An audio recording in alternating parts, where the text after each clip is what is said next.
साहेब बंदगी नमस्कार साथियों, रैशनल कबीर यूट्यूब चैनल में आप सबका स्वागत है। जो साथी, जो भाई, जो बहन चैनल को सब्सक्राइब ना किया हो, सब्सक्राइब ज़रूर करें,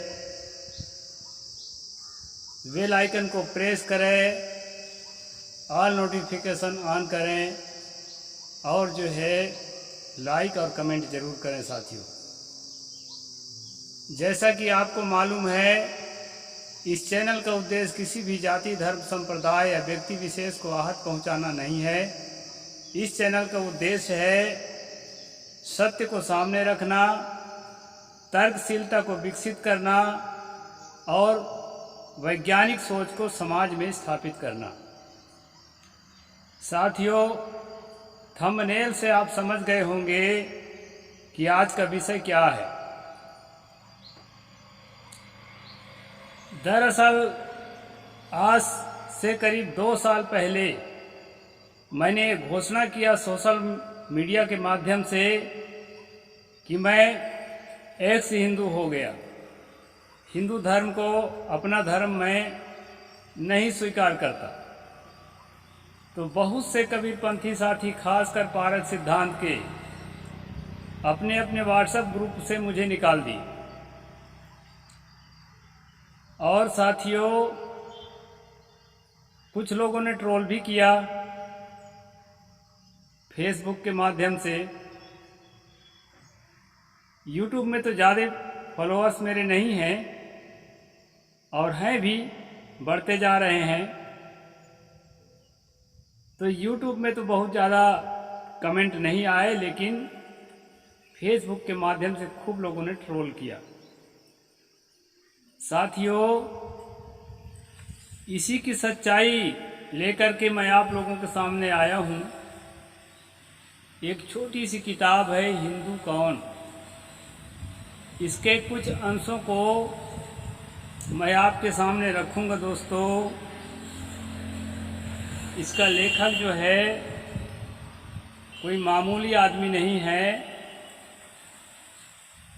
अभी पिछली पीढ़ी का सबसे ज़्यादा चर्चित और सबसे महत्वपूर्ण पारक सिद्धांत की कड़ी पूज्य श्री अभिलाष साहेब जी। इसमें लिखा है अभिलाष दास, क्योंकि किताबों में मूल नाम लिखा जाता है और परिपाटी के अनुसार अपने से श्रेष्ठ संतों को पारक सिद्धांत में साहेब कहकर संबोधन करते हैं। तो पूज्य श्री अभिलाष साहेब की लिखी एक किताब है दोस्तों, और इसी किताब के कुछ अंशों को पढ़कर मैं सुना रहा हूँ आपके सामने। एक बात जो है किसी से नहीं छिपाना चाहिए, खासकर भारत में। जाति भारत का परम सत्य है। भारत में कोई भी आदमी बिना जाति के नहीं हो सकता। साधु हो चाहे कोई हो, आम आदमी हो। इसका सबसे बड़ा प्रमाण क्या है दोस्तों? पारक सिद्धांत के आश्रम में कबीर पारक संस्थान इलाहाबाद में स्वर्ण अक्षर में ये बोर्ड लिखा गया है कि यहाँ कोई किसी के जाति या मत पंथ जानने की चेष्टा ना करे।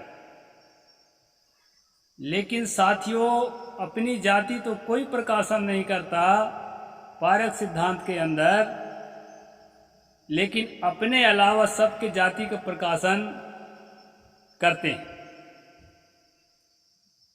सबसे बड़ा प्रमाणिक जो पूज्य श्री अभिलाष साहेब के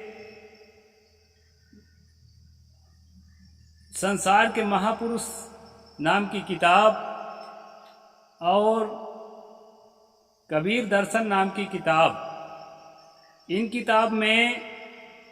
किताबों में आप देखेंगे कि पारक सिद्धांत के अपने से पहले हुए जो महामानव हैं, जिनके जीवनी पूज्य गुरु जी ने लिखा है, उन सबका जो है जाति का उल्लेख किया गया। यानी जाति को प्रकाशित किया गया है। राम रहस साहेब हों या पूरन साहेब हों या निर्मल साहेब हों, श्री काशी साहेब हों, कौन ब्राह्मण थे कौन ब्राह्मण नहीं थे, कौन कुर्मी थे, श्री विशाल साहेब हैं, सबके जातियों का उल्लेख जो है इन किताबों में पूज्य श्री ने किया है। लेकिन अपनी जाति का उल्लेख उन्होंने किसी किताब में नहीं किया है। और उनके शिष्यों द्वारा जो किताब लिखी जाती है उन किताबों में दोस्तों आप अभी भी पढ़ सकते हैं, उनको भी जाति का उल्लेख उनके शिष्यों ने, खास शिष्यों ने किया। मैं भी शिष्य हूँ, लेकिन मैं अब प्रतिष्ठित लोगों में से मैं नहीं। खास शिष्यों ने लिखा है कि जन्म का उनका नाम राम सुमिरन शुक्ल था। मतलब जाति से अछूता यहाँ किसी को नहीं रखा गया है। मैं स्वयं अपनी जाति का प्रकाशन नहीं करता। अगर कोई व्यक्ति मेरी जाति का प्रकाशन करता है तो उससे ना मुझे गर्व है कि अमुक अमुक जातियों से कम मैं श्रेष्ठ हूँ, इस तरह के ना तो मुझे गर्व है, और साथियों ना तो मुझे शर्म है कि अमुक अमुक जातियों के सामने मैं नीच हूँ। कोई करे तो खुशी से कर सकता है, उसमें मुझे किसी भी प्रकार से संकोच नहीं है, क्योंकि भारत का जो परम सत्य है वो है जाति। बिना जाति के भारत में कोई काम नहीं होता है। तो पूज्य श्री इनके लिखा अनुसार भी एक ब्राह्मण जाति के माने जाते हैं। मैं जाति का उल्लेख इसलिए स्पष्ट रूप से कर दिया दोस्तों, ताकि आप लोगों को सबसे ज़्यादा भरोसा होता है भारतीयों को कि ब्राह्मण क्या लिख रहा है। ब्राह्मण के लिखा ज़्यादा प्रमाणिक होता है, क्योंकि ब्राह्मण ज़्यादा विद्वान होता है, ऐसी मानसिकता लोगों में है। और जब मैंने घोषणा किया कि मैं हिंदू धर्म से अपने आप को दरकिनार करता हूँ, कुछ लोगों ने पूछा भी कि यदि आप हिंदू धर्म को नहीं मानेंगे तो फिर किस धर्म की ओर रुख करेंगे।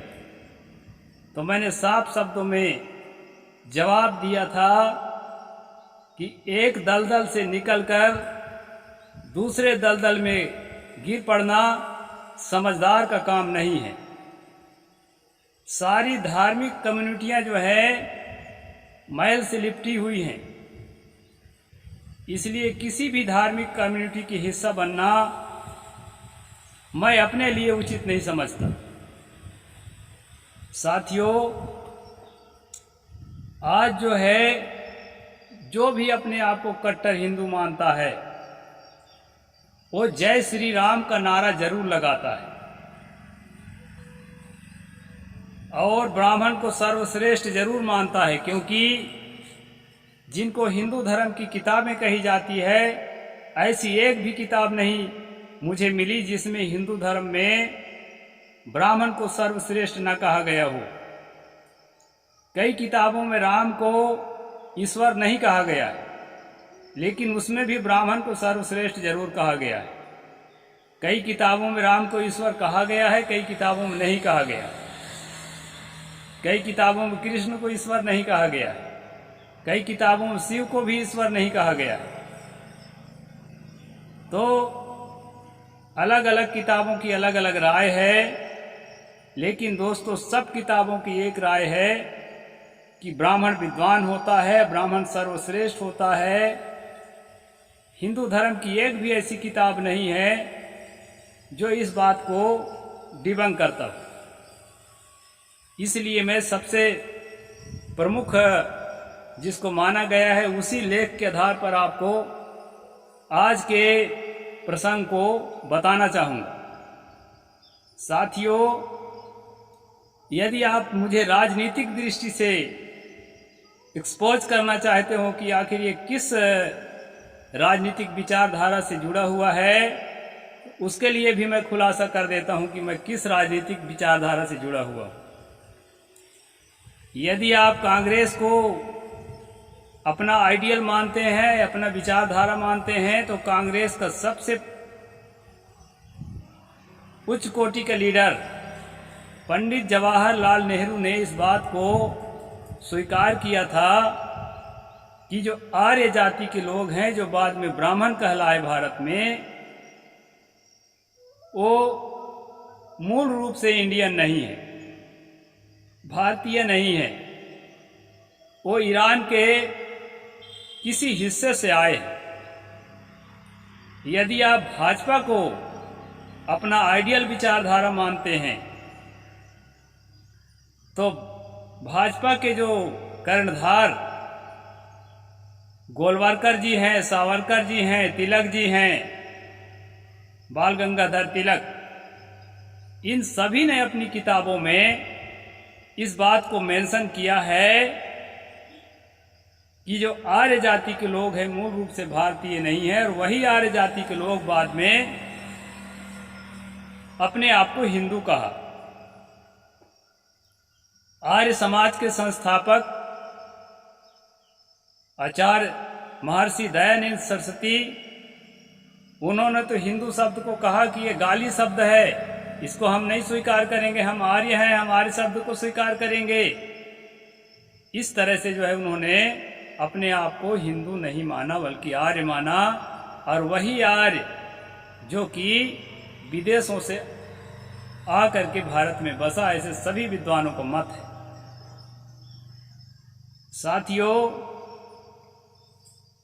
वही आर्य जो है बाद में ब्राह्मण जाति का नाम में प्रतिष्ठित हुआ, ऐसा भी सभी विद्वान मानते हैं। इसलिए मैं आपको राजनीतिक स्पष्टीकरण दे दिया कि भारत के जो दो प्रमुख राष्ट्रीय राजनीतिक विचारधारा हैं, दोनों विचारधाराओं के शीर्ष के जो महापुरुष कहे जाते हैं वो इस बात से सहमत हैं कि आर्य जो है भारतीय नहीं है।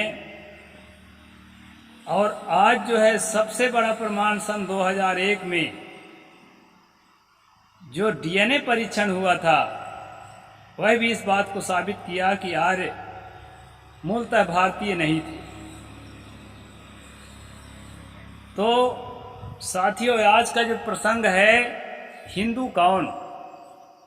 आर्य तो हिंदू होने से अपने आप को स्वीकार नहीं कर रहे हैं, क्योंकि आचार्य दयानंद सरस्वती ने साफ कहा कि हम जो है अपने आप को हिंदू नहीं कह सकते। हिंदू शब्द का अर्थ चोर होता है, हिंदू शब्द का अर्थ लुच्चा लफंगा बदमाश होता है, इसलिए हम अपने आप को हिंदू नहीं मानेंगे। ऐसा कह करके आचार्य महर्षि दयानंद सरस्वती ने अपने आप को आर्य कहा और अपने कम्युनिटी को आर्य समाज के रूप में स्थापित किया। अब हिंदू कौन है, ये प्रश्न है कि आचार्य दयानंद सरस्वती ने अपने को हिंदू नहीं माना, अपने कम्युनिटी को हिंदू नहीं माना। हालांकि आज उनके अनुयायी हिंदू हिंदू चिल्लाते हैं और जय श्री राम जय श्री राम। उनकी परंपरा में ऐसी नहीं थी, लेकिन अभी जो है चालू कर दिया गया है। तो साथियों, मैंने सबसे पहले परिचय बताया लेखक का कि आप जिसको सर्वश्रेष्ठ समझते हैं, ब्राह्मण समझते हैं, उन्हीं में से यह लेखक भी है। अब ये क्या लिखते हैं, ये मैं पढ़कर आपको सुना रहा हूं। एक लेखक ने लिखा है कि कबीर ने अपने आप को हिंदू कहने में संकोच किया और इसी प्रकार अयोध्याधीश श्री राम को परमात्मा मानने में लज्जा एवं संकोच किया।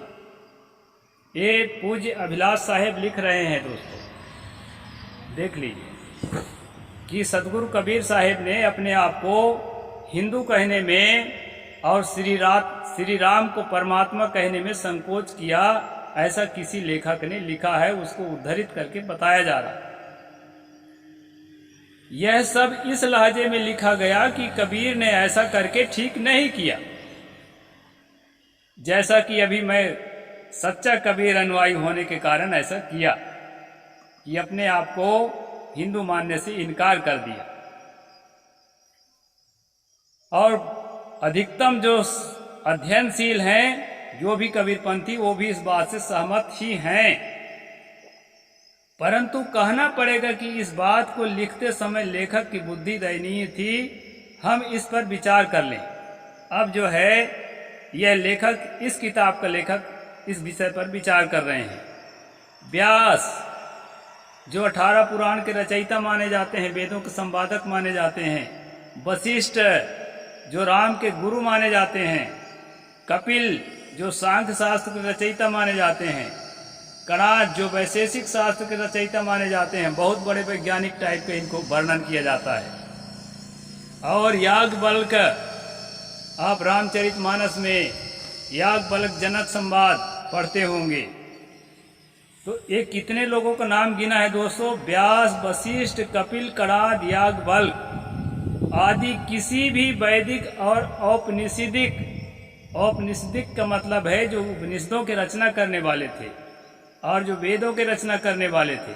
वैदिक, औपनिषदिक एवं सूत्र ग्रंथों के ऋषि ने अपने आप को न हिंदू कहा और न राम या कृष्ण को परमात्मा। वेदों के रचयिता, उपनिषदों के रचयिता ये लेखक बता रहे हैं आपको कि किसी भी ऋषि ने, कुछ ऋषियों का नाम लिखा है, व्यास, वशिष्ठ, कपिल, कणाद, याज्ञवल्क्य, इनमें से किसी भी ने अपने नाम के साथ हिंदू नहीं जोड़ा है और ना ही राम और कृष्ण को परमात्मा कहा है। तो क्या उन लोगों ने लज्जा के कारण ऐसा किया? क्योंकि यहां प्रश्न ऊपर में दागा गया है कि कबीर ने अपने आप को राम कृष्ण का भगत मानने से इनकार किया और अपने आप को हिंदू कहने से इनकार किया। तो लेखक प्रश्न उठा रहे हैं कि इतने लोगों ने, व्यास, वशिष्ठ, कपिल, कणाद, याज्ञवल्क्य, वैदिक और औपनिषदिक और सूत्र ग्रंथ के रचयिता ऋषियों ने अपने आप को हिंदू नहीं कहा है और राम और कृष्ण को परमात्मा नहीं किया है। तो क्या कबीर की तरह ये लोग भी राम कृष्ण को परमात्मा कहने में और अपने आप को हिंदू कहने में लज्जा करते थे? ऐसा लेखक ने यहाँ प्रश्न उठाया है दोस्तों।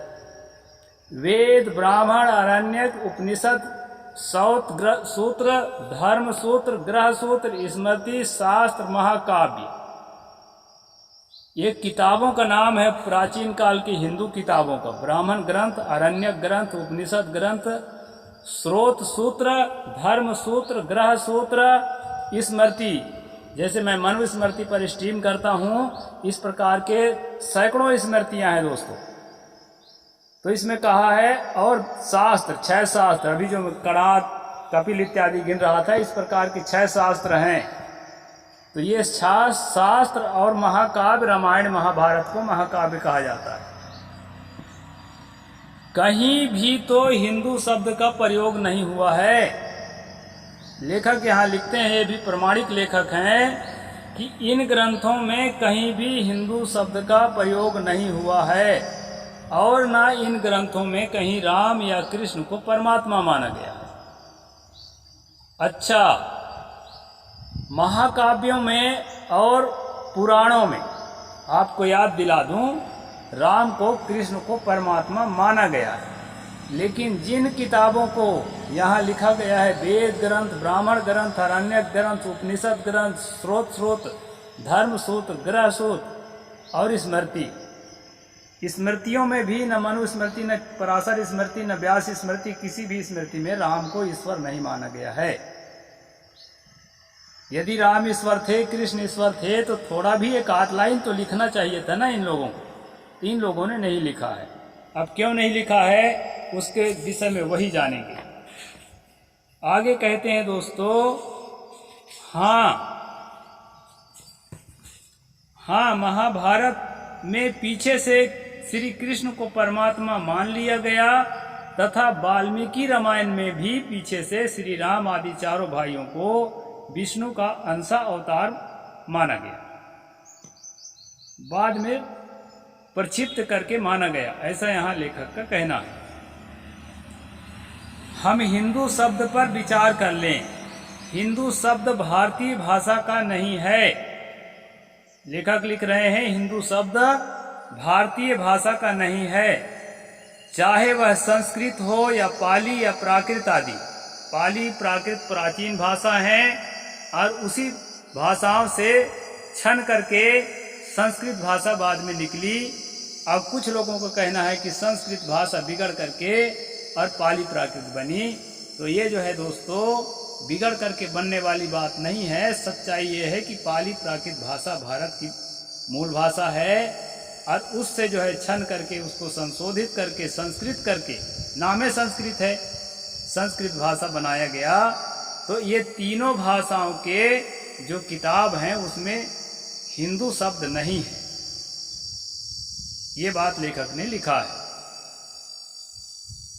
अब लेखक यह भी लिखते हैं कि हमारे पूर्वज यह नहीं जानते थे कि हम हिंदू हैं, वे अपने को आर्य कहते थे। मैं शुरू में बता चुका हूं कि लेखक जो है ब्राह्मण कम्युनिटी का है, इसलिए अपने आप को आर्य कहते थे। हम लोग जो हैं ST SC OBC बहुजन कम्युनिटी के हैं, हम लोग अपने आप को जैसे मूल निवासी कहते हैं बड़े खुशी के साथ, वैसे ब्राह्मण कम्युनिटी के लेखक चाहे कबीर पंथ में रहे चाहे किसी पंथ में रहे, बड़ी खुशी से अपने आप को आर्य कहता है और ऐसा कहना कोई बुरा भी नहीं है। हमारे पूर्वज यह नहीं जानते थे कि हम हिंदू हैं, वे अपने आप को आर्य कहते थे। अतएव व्यास वशिष्ठ रामकृष्ण आदि हिंदू नहीं थे। व्यास वशिष्ठ जो अभी ऊपर में जो हमने ऋषियों का नाम लिखे गिना, और राम और कृष्ण जो ईश्वरों का नाम है, ये लोग भी अपने आप को कभी भी हिंदू नहीं कहे, न किसी किताब में इनके बारे में लिखा गया कि ये हिंदू थे। तो इस प्रकार से दोस्त मैं इस किताब को और आगे बढ़ाऊंगा। आज का एपिसोड में समय ज़्यादा हो जाएगा, इसलिए इतना ही रखूंगा। खास बात यह है कि जो गणमान्य लेखक हैं वो भी इस बात को लिखे हैं कि रामकृष्ण हिंदू नहीं थे। व्यास वशिष्ठ पराशर याज्ञवल्क्य इत्यादि जो है करात कपिल, इनमें से कोई भी हिंदू नहीं थे। तो न ब्राह्मणों के पूर्वज हिंदू थे और न हमारे बहुजनों के पूर्वज हिंदू थे। तो वास्तव में हिंदू है कौन? रामकृष्ण भी हिंदू नहीं है, उनके ऋषि मुनि भी हिंदू नहीं हैं। इन सब कारणों से दोस्तों बहुत पढ़ने बुनने के बाद, सीखने समझने के बाद मैंने घोषणा किया था कि मैं हिंदू नहीं हूँ। हमारे पूर्वज हिंदू नहीं थे। हमारी विचारधारा वर्तमान जय श्री राम कह करके धावा बोलने वाली विचारधारा नहीं है। यहाँ तक कि वर्तमान प्रधानमंत्री विदेशों में जाकर कहते हैं कि मैं युद्ध के देश से नहीं आया हूं, मैं बुद्ध के देश से आया हूं। तो अच्छी बात है। बुद्ध की जब हवा लगी सम्राट अशोक को, तो महालड़ाका होते हुए भी उसने युद्ध विराम कर दिया। तो शांति का संदेश देने के लिए अच्छी बात है। तो साथियों, ये हमारा भारत किसी भी तरह से हिंदू का देश नहीं है, और ये तो यही पता नहीं चल रहा है कि हिंदू आखिर है कौन। अगर साहित्यों को खंगाल कर देखें तो ये बात है कि रामकृष्ण कोई भी हिंदू नहीं थे। ये भूल भुलैया में मत रहिए कि वो हिंदू थे। और हिंदू नाम के जो कम्युनिटी तैयार किया जा रहा है, वोट बैंक को पोलराइजेशन करने के लिए जो साजिश किया जा रहा है, इस साजिश को समझने का कोशिश करिए दोस्तों। यदि राम अच्छा आदमी था, यदि कृष्ण अच्छा आदमी था, हिंदू नहीं था कि था, इससे हमें लेना देना नहीं है। अगर अच्छा आदमी था आपके दृष्टि में तो आप आदर करिए, और नहीं था अच्छा आदमी तो उसको निरादर करने की जरूरत नहीं है। उसको जो है उसके प्रति न्यूट्रल हो जाइए। लेकिन जो है शोध तो शोध है, ये लोग हिंदू थे कि नहीं थे, ये लेखक के मतानुसार मैंने पढ़कर सुना दिया। ये पूज्य श्री अभिलाष साहिब इसके लेखक हैं। और आगे क्या है दोस्तों, 4 पृष्ठ तक मैंने सुनाया है, आगे फिर और सुनाऊंगा। समय ज़्यादा हो रहा है। साहिब बंदगी, जय जोहार, जय भीम, नमो बुद्धाय, जय भारत।